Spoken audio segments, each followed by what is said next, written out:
আসসালামু আলাইকুম রহমতুল্লাহি ওবরাকাতুহু। প্রিয় দর্শক শ্রোতা, আজ আমরা কথা বলবো তীব্র গরমে আমাদের করণীয়।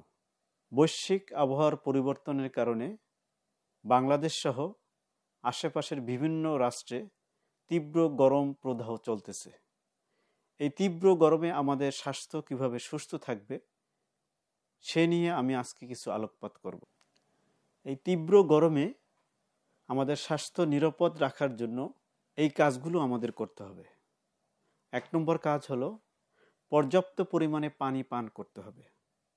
আমরা যদি এই গরমে পর্যাপ্ত পরিমাণে পানি পান করি, 10 থেকে 12 গ্লাস যদি পানি পান করি, তাহলে আমাদের পানি শূন্যতা, শরীরে যে পানি শূন্যতা হয় সেই পানি শূন্যতা ভালো হয়ে যাবে। পর্যাপ্ত পরিমাণে পানি পান করতে হবে। দিনে বা দৈনিক 10 থেকে 12 গ্লাস পানি পান করতে হবে।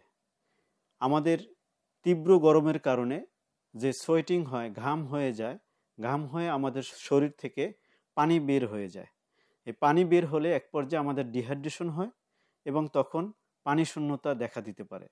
সেজন্য আমাদের এই তীব্র গরমে 10 থেকে 12 গ্লাস পানি পান করতে হবে।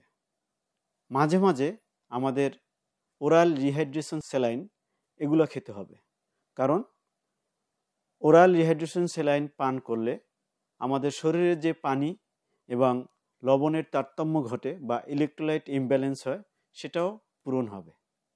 2, রোদ এড়িয়ে চলতে হবে। সকাল 10টা থেকে বিকেল 4টা পর্যন্ত সূর্যের তীব্র প্রখর আলো আমাদের এড়িয়ে চলতে হবে। আমাদের যদি তখন বের হতে হয়, ছাতা ব্যবহার করতে হবে অথবা টুপি ব্যবহার করতে হবে এবং সানগ্লাস ব্যবহার করতে হবে। 3, হালকা ও ঢিলেঢালা পোশাক পরিধান করুন। এই তীব্র গরমে হালকা ও ঢিলেঢালা পোশাক পরিধান করলে আমাদের শরীর ভালো থাকবে এবং তাপ শোষণ কম করবে। 4, পুষ্টিকর ও হালকা খাবার গ্রহণ করুন। ভারী খাবার যেমন পোলাও, রোস্ট, বিরিয়ানি এই খাবারগুলো পরিহার করতে হবে। সেক্ষেত্রে আমাদের শাকসবজি, ফলমূল এবং পানি জাতীয় খাবার বেশি গ্রহণ করতে হবে। ভাজা পোড়া ও ভারী খাবার এড়িয়ে চলতে হবে। বিশেষ করে pulao, roast, biryani, chicken fry, fast food এগুলো আমাদের এড়িয়ে চলতে হবে।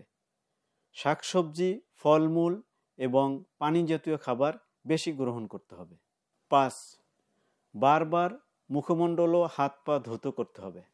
আমরা যখনই বাহির থেকে অফিস করে এসে বাসায় প্রবেশ করব, তখন আমরা মুখমণ্ডল, হাত পা ধৌত করে নিব।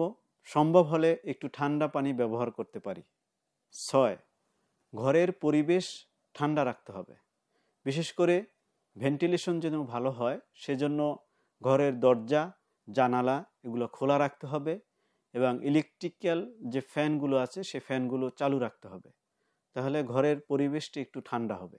অসুস্থতা হলে সতর্ক থাকতে হবে। বিশেষ করে যদি বমি বমি ভাব হয়, ঘাম যদি বন্ধ হয়ে যায়, প্রস্রাবের পরিমাণ যদি কমে যায়, তাহলে নিকটস্থ হসপিটাল বা চিকিৎসকের পরামর্শ গ্রহণ করুন। আসুন আমরা এই গরমে একটু সতর্ক থাকি, মানসম্মত খাবার গ্রহণ করি, বারবার তরল বা পানীয় পান করি এবং ঘর বাড়ি ঠান্ডা রাখার পরিবেশ বজায় রাখি। তাহলেই আমরা এই গরমের তীব্রতা থেকে আমাদের স্বাস্থ্যকে সুরক্ষা দিতে পারব। সকলে ভালো থাকুন, সুস্থ থাকুন। আসসালামু আলাইকুম ওয়া রাহমাতুল্লাহি ওয়া বারাকাতুহু।